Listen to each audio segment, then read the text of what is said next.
Hello guys, let's start the video from a theoretical recap. So firstly, I wanted to discuss the... Hello guys, let's start from the theoretical... Hello guys, let's start from some theory recap. And firstly, let's discuss... Hello guys, let's start from theory recap. If you know the theory really well, you can just skip this part and go straight to the tasks. So, and let's recall what type of canonical forms can we have.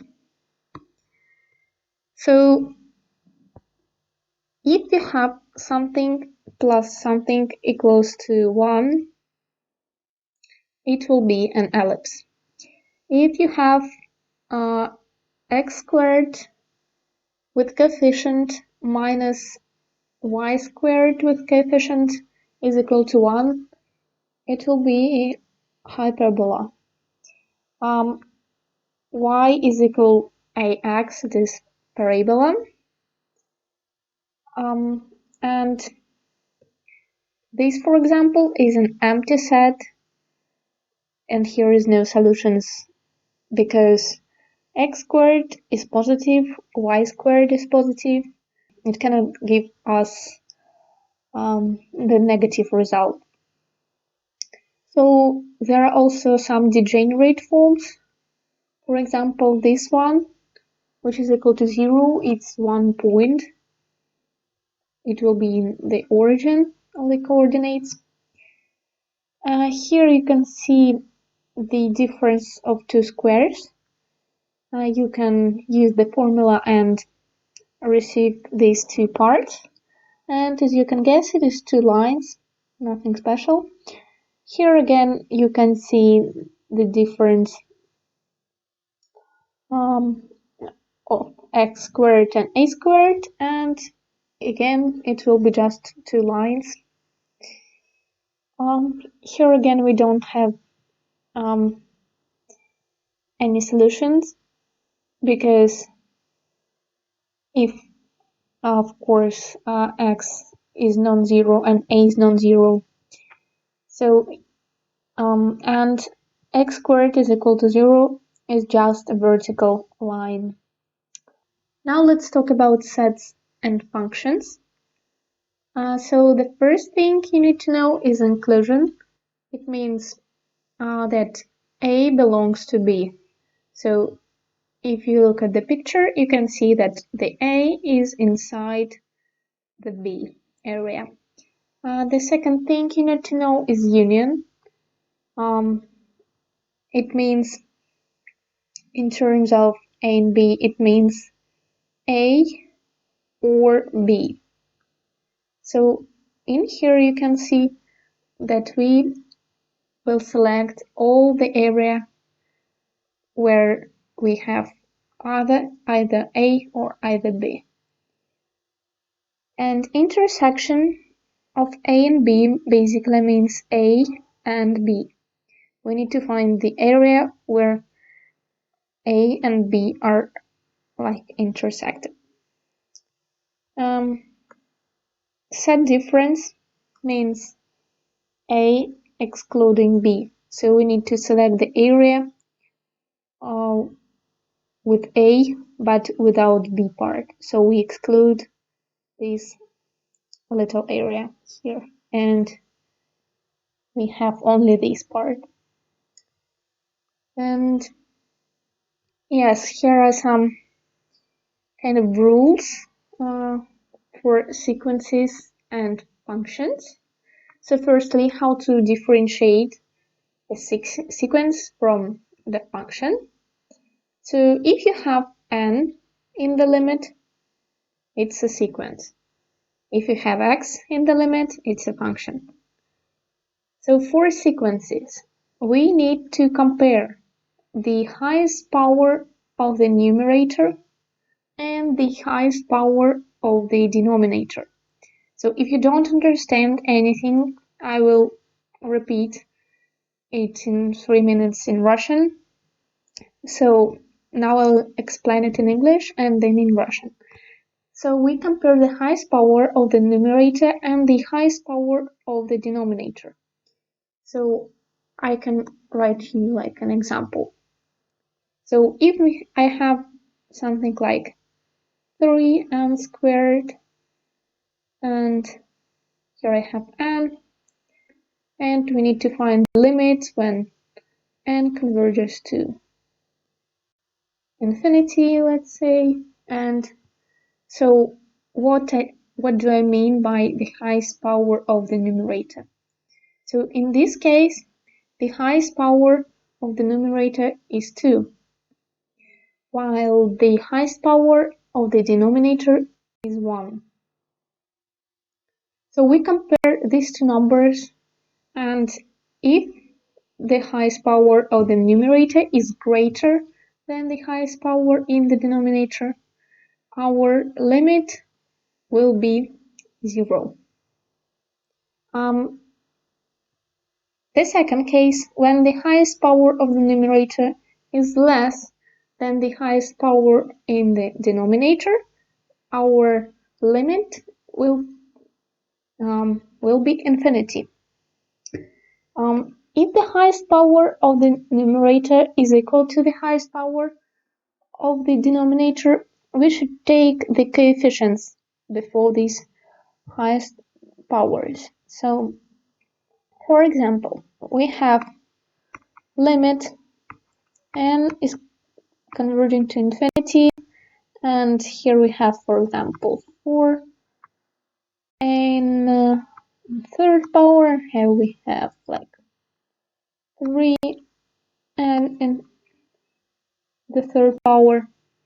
So we need to take the coefficient before the highest power of the numerator and coefficient before the highest power of the denominator. So this coefficient and this coefficient, and our limit will be 4 divided by 3.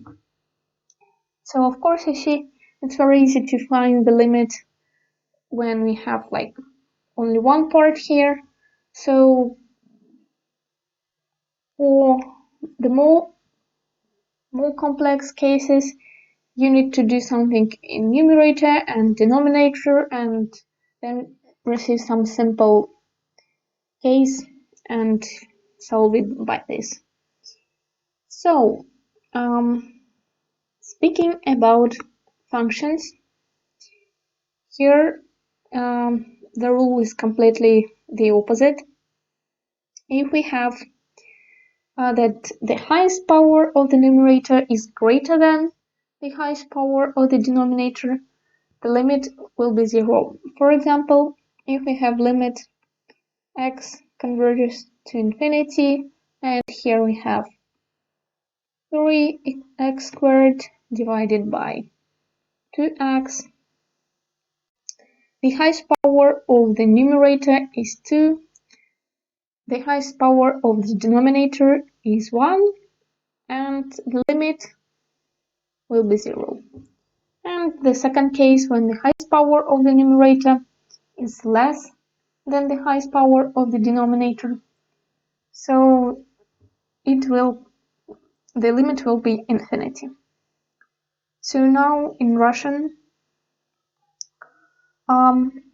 если старшая степень числителя больше, чем старшая степень знаменателя, тогда у нас лимит будет бесконечность. Если старшая степень числителя меньше, чем старшая степень знаменателя, тогда лимит будет 0. В том случае, когда старшая степень числителя у нас равна старшей степени знаменателя, мы берем отношение двух коэффициентов. Для функции все работает ровно наоборот. Если старшая степень числителя больше, чем старшая степень знаменателя, тогда лимит будет равен нулю. Если меньше, тогда бесконечности. So I hope now it's all clear. Now let's discuss some formulas for limits functions. Well, the first three formulas are the main ones, so we need to remember them, because the main ones, and all other formulas can be somehow derived from them. So here there are formulas when x is close to 0. So these formulas from the 4th to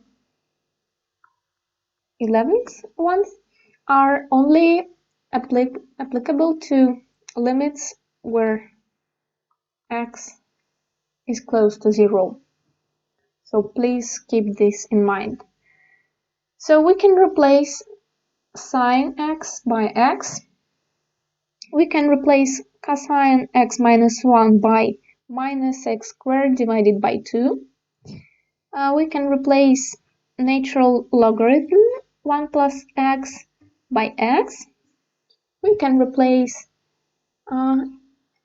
e exponent minus 1 by x. And all these trigonometric functions also can be replaced by x. So if you have something like, let's imagine you have sine 3x squared. So you need to remember that the argument of this function is all this number. So you can replace it by 3x squared. So, and now let's talk about graphs and how to draw them. So basically you need to remember like 3 basic graphs, besides of others you may know already. So e in the power of x looks like this. It has one point of intersection with y-axis, and the coordinates of this point are 0, 1. And here you can see the graph of natural logarithm. It has one intersection with x-axis, and its coordinates are 1, 0. Now let's talk about the function y is equal to square root of x. It has an intersection with the origin of coordinates at 0, 0. So here are some rules how to sketch a graph. Firstly, you should start from the most simple, with the simplest graph. If you have something like y is equal to e in the power of 3x plus 1 and so on and so forth, you should start with the basic graph like e in the power of x. So it's like the main rule. And then you should step by step add new elements to it, like move it, shift it, make vertical compression, horizontal compression, so all these things depending on the task. So how do you shoot the graph? If you have a function and you add something to this function, some coefficient, and this coefficient is not inside the function, So, for example, if you have y is equal to e in the power of x, and we add here 1. So 1 is outside the function, and in this case, we will move the graph, shift it, along the y-axis in the same direction. So it's like this. If you add or subtract some coefficient, but this coefficient is like inside the function, so in our case it will be like e in the power of so let's take, for example, x and minus 1 squared. So in this case, 1 is inside the function, and we will move the graph along x-axis, but in the opposite direction. Now let's talk about vertical stretch and compression. If you multiply a function by some coefficient where this coefficient is greater than 0, you will perform a vertical stretch. In this case, the coordinates of your function, yes, they will look like x a multiplied by y. And if you have that a is between 0 and 1, you'll make vertical compression, and your coordinates will be x and ay.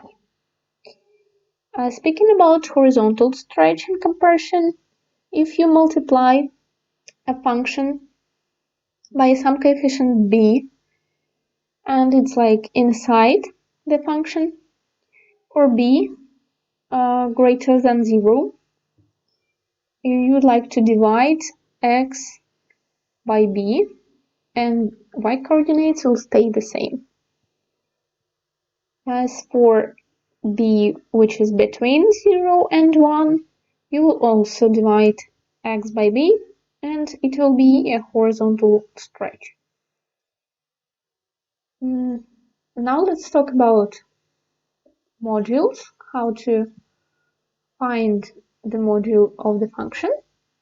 So let's imagine we have a function y is equal to x plus 1, and we need to find y is equal to module of x plus 1. So how to do it? The first step is to equalize the module to 0.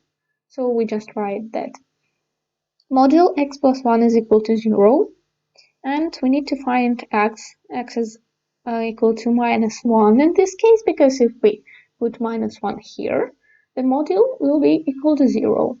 And this line will be the line from which we will reflect the part of the graph.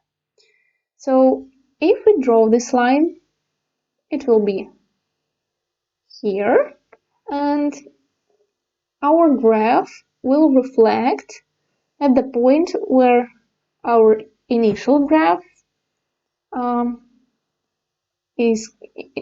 where our initial graph intersects our line. So that's basically what we will get. And the second example, if we have a simpler graph, y is equal to x, and we need to find y is equal to module x. And again, we equalize our module to 0, and in this case, x is equal to 0. And our line from which we will reflect the part of the graph is here, and here is our graph, and here it reflects, and our graph will look like this one. Well, that's it for the recap, and in the next video we'll discuss the first task.